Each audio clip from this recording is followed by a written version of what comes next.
Hi friends, ఈరోజు మన స్వప్నస్ కిచెన్లో మనందరికీ యూస్ఫుల్ అయ్యే ప్రతి వంటలో మనం వాడే అల్లం వెల్లిపాయ అండి. అల్లం వెల్లిపాయను సులువుగా ఎలా తీసుకోవాలో, పొట్టును తీసుకొని ఎలా నిల్వ చేసి పెట్టుకోవాలో రుబ్బుకొని నేను చూపించబోతున్నాను. నేను చేసే పద్ధతిలో మీరు చేసి చూస్తే 10 కేజీల అల్లం వెల్లిపాయ అయినా కూడా సింపుల్గా 10 నిమిషాలలో పొట్టు తీయవచ్చు. ఇలా చేయండి. నేను ప్రతి నెల నేను నెలకు ఒకసారి చేసి పెట్టుకుంటాను. నేను ఇదే పద్ధతిని ఫాలో అవుతాను. మీరు కూడా ఇదే పద్ధతిని ఫాలో చూడండి. దీనికోసం నేను బ్రష్ తీసుకున్నానండి. ఇది కొత్త బ్రష్ అండి. దీన్ని చూడండి, ఈ వెనక సైడ్ ఇలా ఉన్న బ్రషే తీసుకోవాలి. చూడండి, దీన్ని ఇలా కొంచెం కట్ చేసుకోవాలి. షార్ప్గా ఉండడానికి కట్ చేసుకోవాలి. ఇప్పుడు ఎలా తీస్తానో చూడండి. మనం షాపులలో కొనుక్కొచ్చుకుంటాం అల్లం వెల్లుల్లి పేస్ట్, కానీ అది ఎలా ఫ్రెష్గా ఉంటుందో ఎలాంటిది వాడతారో తెలియదు మనకు. చూడండి, ఇలా సింపుల్గా ఇలా అంటే వచ్చేస్తుంది మొత్తం. మనము పీలర్తో తీసుకోవచ్చు. పీలర్తో తీసుకోవడం వలన మనకు మొత్తం అల్లం పొట్టుతోటి దానికి ఉన్న గుజ్జు పోతుంది. సో ఇలా తీస్తే మనకు పై పొట్టే పోతుంది. చూడండి, ఇలా తీయడం వలన మనకు పై పొట్టే పోయింది, కొంచెం కూడా దాని గుజ్జు పోలేదు.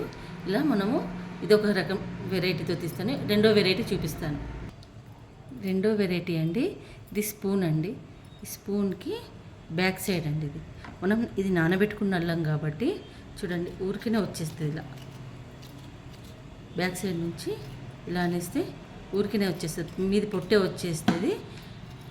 చూడండి ఎంత ఈజీగా వచ్చేస్తుందో. మనం ఎక్కువ స్ట్రెస్ కూడా తీసుకొని అవసరం లేదు. థర్డ్ హ్యాక్ అండి, ఇది మన పొటాటోకు బీరకాయలు పీల్ చేస్తాం చూడండి, పీలర్. దాంతో చూడండి ఈజీగా వచ్చేస్తుంది. ఇదిగో ఇంత ఓన్లీ పొట్టు మాత్రమే వచ్చేస్తుంది ఈజీగా. మనం కూరగాయలు ఎట్లా పీల్ చేసుకుంటామో అలా పీల్ చేసుకుంటే చూడండి, ఇదిగో కొంచెం కూడా అల్లం రాలేదు. మీరు ఈ విధంగా అల్లాన్ని ఈజీగా పొట్టు తీసుకోవచ్చండి. చూడండి, మన వెల్లిపాయలు, ఇవి వెల్లుల్లి అండి. ఇవి ఒలవడం అంటే పెద్ద టాస్క్ పెట్టినట్టే. మనకు చాలా గోర్లకు నొప్పి వస్తుంది, వేళ్ళు నొప్పి లేస్తే. వీటిని ఎలా సులువుగా తీసుకోవాలో చూపిస్తాను ఇప్పుడు నేను. ఎన్ని కేజీల వెల్లిపాయలైనా ఈజీగా తీసుకోవచ్చు. ఇది చూడండి, ఇట్లా ఫస్ట్ పాయలన్నీ విడదీసుకోవాలండి. గడ్డ నుంచి పాయలన్నీ విడదీసుకోవడానికి నేను సింపుల్ ట్రిక్ చూపిస్తాను ఇప్పుడు మీకు. ఫస్ట్ మనం ఒక ఎల్లిగడ్డను తీసుకోవాలండి. కొంచెం మనం బలంగా ఇలా చూడండి, ఇలా పగిలిపోతుంది, ఇట్లా విచ్చిపోతుంది. ఇప్పుడు వీటిని మనం గోరువెచ్చటి నీళ్ళల్లో ఈ పాయలను ఇలా వేసేసి ఒక్క 5 నిమిషాలు ఉంచినామంటే మనకు పొట్టు మొత్తం వచ్చేస్తుంది. ఉంది కదండి, అట్లా కొట్టడం కష్టం అనిపిస్తే మనకు చాక్ తోటి ఇలా వెనక ముచ్చికంని కట్ చేసేసినాం అనుకోండి, పాయలు సులువుగా ఇలా విడిపోతాయి. చూడండి ఇంతే సింపుల్గా వెనక ముచ్చికంని కట్ చేసేసినామంటే పాయలు విడిపోతాయి, ఈజీగా వచ్చేస్తాయి. ఇప్పుడు పొట్టు తీసుకోవడం ఎలాగో నేను చూపిస్తాను. చూడండి, మనం ఇలా ఉల్లిపాయలు మొత్తం వేసుకున్నాం కదా, ముందు ఈ పొట్టునంతా వేరు చేసుకోవాలి. ఇలా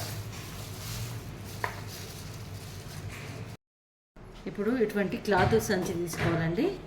క్లాత్ సంచిలో మనం తీసుకునే ఎల్లిపాయలను వేసుకోవాలి. ఇది హ్యాక్ నెంబర్ 2. ఉప్పు అండి, ఇది మన ఇంట్లో వాడుకునే ఉప్పే అండి.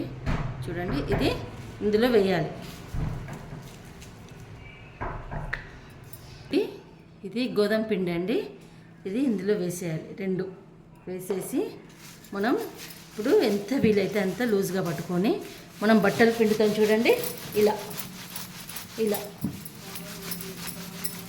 వెల్లిపాయలను ఇలా నలవాలి. ఒక 10 నుంచి 15 నిమిషాలు ఇలా నలిస్తే మనకు పొట్టు మొత్తం వచ్చేస్తుంది. మన పొట్టు ఎలా వచ్చిందో అయితే ఇప్పుడు హ్యాక్ నెంబర్ 3 అండి. ఇది మనం వంట నూనె అండి. వంట నూనె చేతులకు రాసుకోవాలి. కొంచెం చేతిలో వేసుకొని ఇట్లా చేతులకు నుంచి వీటి మీద కూడా వేసి వీటికి గట్టిగా ఇట్లా రాసి ఎండలో ఎండబెట్టాలండి. ఏం లేదు, సింపుల్ టిప్. ఎండలో ఎండబెట్టాలి.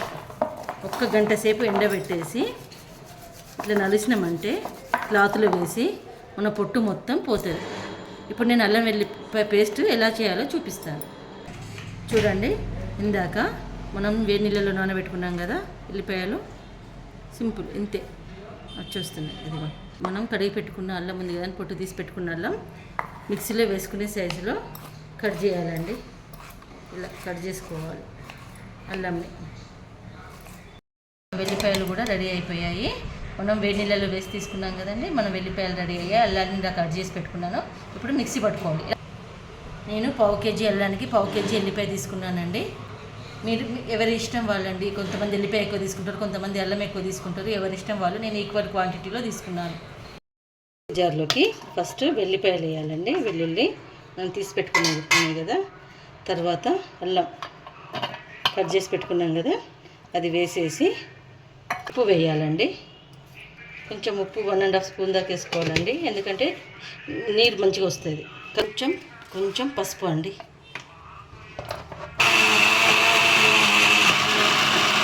అయిపోయింది. నేను చూపించినట్టు అవసరమైతేనే కొన్ని వాటర్ వేయండి, మిక్సీ తిరగకపోతే. లేదంటే వాటర్ అవసరం పడవు. కొంచెం ముద్రల్లం అయితే వాటర్ అవసరం పడతాయి. చూడండి, బయట పెట్టుకుంటే 15 రోజుల దాకా ఫ్రెష్గా ఉంటుంది. ఫ్రిడ్జ్లో పెడితే 1 నెల రోజుల దాకా ఫ్రెష్గా ఉంటుంది. సో నేను అందుకే ఫ్రిడ్జ్లో పెడతాను. మీరు కూడా ఇలా ట్రై చేసి మీకు ఎలా ఉంటుందో ప్రిజర్వ్గా నా కామెంట్ బాక్స్లో కామెంట్ పెట్టండి. నా ఛానల్ నచ్చితే లైక్, షేర్ అండ్ సబ్స్క్రైబ్ చేయండి. స్వప్నాస్ కిచెన్.